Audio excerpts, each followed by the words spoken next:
Hello, scholars. Today you are going to be listening to a story from Knowledge 12, Presidents and American Symbols. Today's lesson is Lesson 3, titled A Clever General. So let's go ahead and get our listening ears ready, and let's begin our story.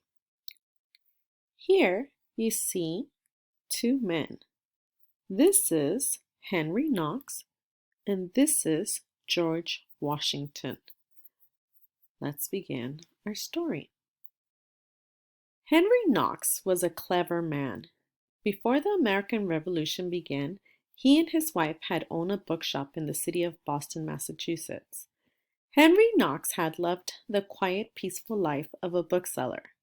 But all that was in the past now. Henry Knox, bookseller, had become Colonel Henry Knox of the American Continental Army. He worked directly with General George Washington, another clever man who commanded that army, and the two men had become great friends. At the Continental camp just outside the city of Boston, Henry Knox had a puzzled look on his face. Looking at General Washington, he asked, "But, sir, how can we keep the larger British army from marching out from Boston and destroying our soldiers here? We don't even have enough bullets or gunpowder for all the soldiers. If the British only knew." George Washington answered him, "Yes, Colonel, if they only knew, but they do not know. The British think we have more men than we really have. They do not know that many of those whom we do have lack anything to shoot at them with, as you mentioned. So we must make sure that they do not find out. Let them think we are stronger than we are, so that they will wish to stay comfortably in Boston through this cold winter, at least until we are ready for them. But in order for us to get ready, we need more gunpowder and bullets."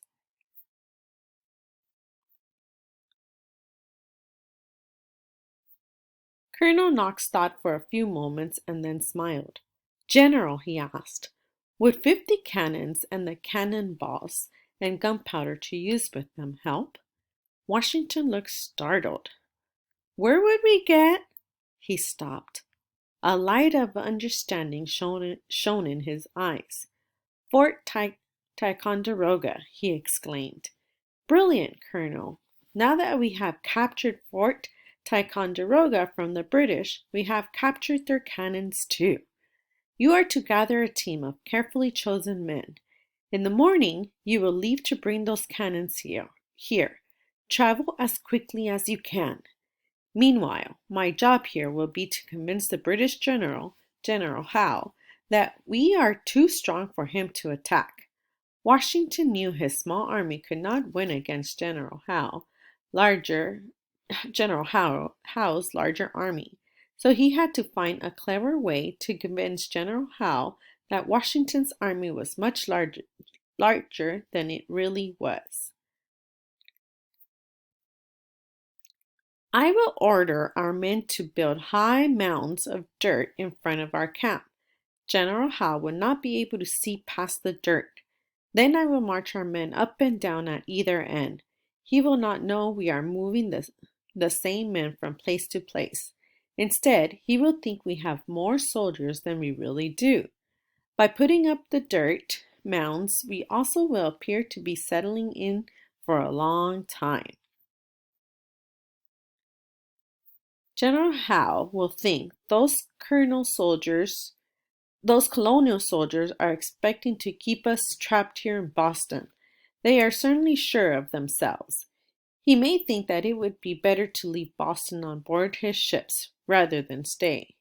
If we can force the British to leave, we will be in charge of the harbor again. Then, unlike the British, we can bring in supplies from other American cities on the coast. We will move the supplies to our armies all across the countryside because our friends there will help us." Washington went over the idea in his mind. "It might work," he said. "It must work." It did work. Colonel Knox and his men marched off through the cold New England winter and returned in less than 2 months with cannons and supplies. They had loaded these things onto carts and used huge heavy animals called oxen to pull the carts back to Washington's camp outside of Boston.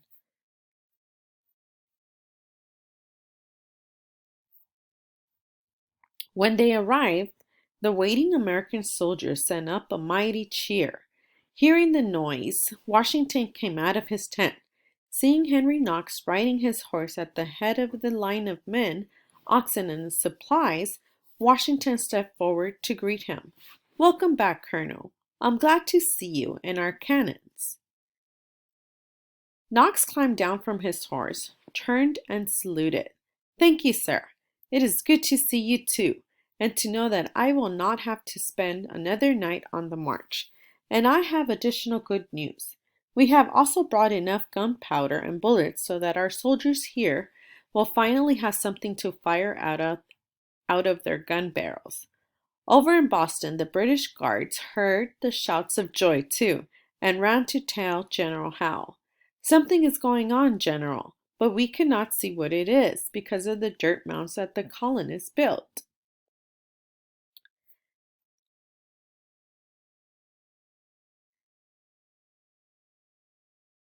Later the same day, however, General Howe looked up to see 59 cannons aimed his way from on top of the dirt mounds.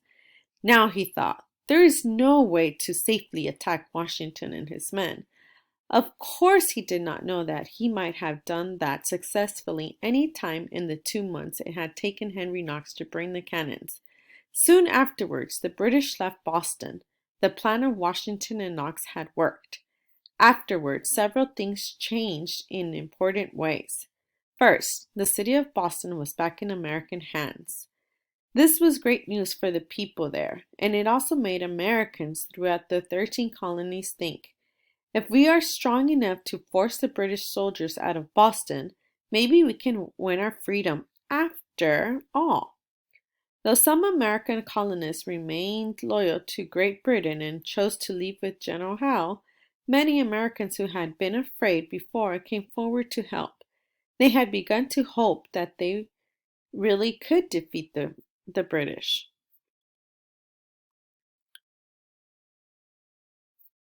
The second change was that George Washington had learned something important.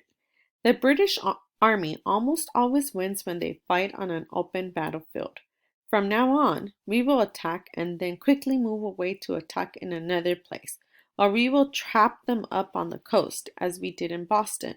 If we can keep them cooped up in coastal areas, they cannot come onto the land to attack us.